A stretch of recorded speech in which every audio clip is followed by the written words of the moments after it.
I want to put, I don't care for, just basic cupcake liners. And they have all the fancy laser liners out, but I need to make my own because the laser liners are very expensive. So what I did is I actually took one of my cupcake liners and cut it and made a pattern from it. If you take your cupcake liner and just cut it open, you lay it out. It's about this. It's actually a little bit shorter than this. It's about this size because these were zigzaggy ones. And they're about 1.5 inches high. A little over, about 1.25 inches high, your cupcake liners. And we want this to be, we want our paper liner to be a little bit higher. So I make these about 1.5 inches high. And then from tip to tip, it was about 8 inches. If you look at it like this, it was about 8 inches, 8.5 inches, 8 3/4 inches. I think this one ended up being a little bit long. I cut it long on purpose. Well, maybe not.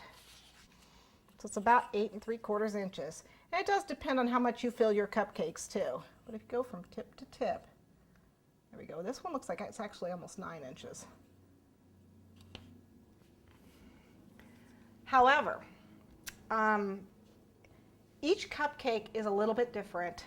Your cupcake tins actually hold 1/3 of a cup. That's how much a standard cupcake tin holds. I fill all my cupcake tins about the same when I make my cupcakes. I fill them just a hair less than 1/4 cup of batter for each tin. And that way my cupcakes all come out about the same. You can actually take, this is a 10-inch doily, and what I did is I had laid this on here and went, oh look, it looks like I can get about 3 of them out of here. So I laid it on here and I cut it out. And again, I made it a hair shorter because this is a doily. And you can see it'll just wrap around the cupcake, just like so. Okay, and of course I could do it in white too. I could actually cut this out in white. You can get about 3 of them out of a 10-inch doily. If you don't want to do this, like I decided I wanted to do more of a different theme, I wanted mine solid, I actually took wrapping paper, laid my pattern on the wrapping paper, and drew it, and then I'm just going to cut it out. This is an embossed paper.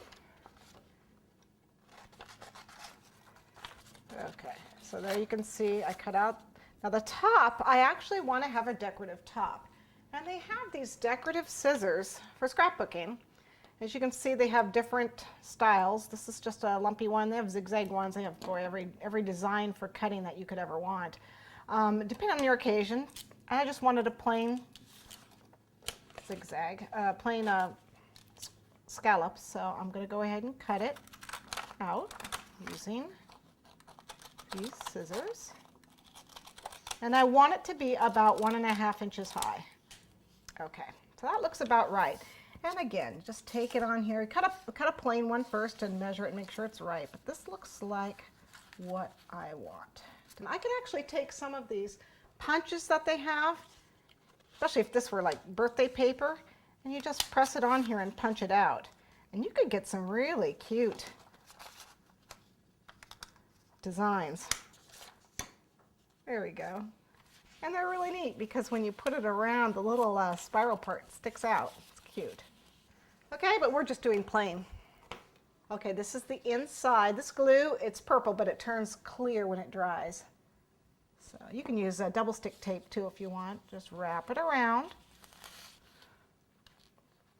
and press it together at the back. So there we have a cute little cupcake liner.